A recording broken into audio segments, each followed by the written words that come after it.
Došli smo ovde, okupili smo se, ja mislim danas u većem broju nego prošli put.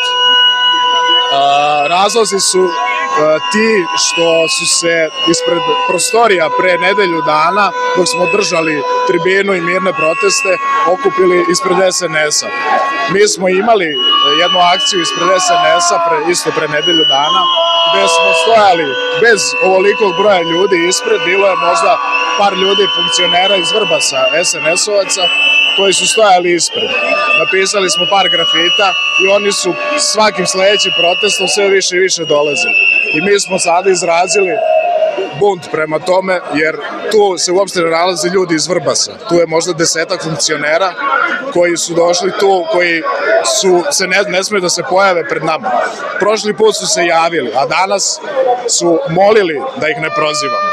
Tako da energija samo raste i u suštini to je to. Prošli put su nas gađali zaleđenim flašama i jajima, prvi su počeli i narod je uzvraćao naravno, tako da danas ne znamo šta će biti.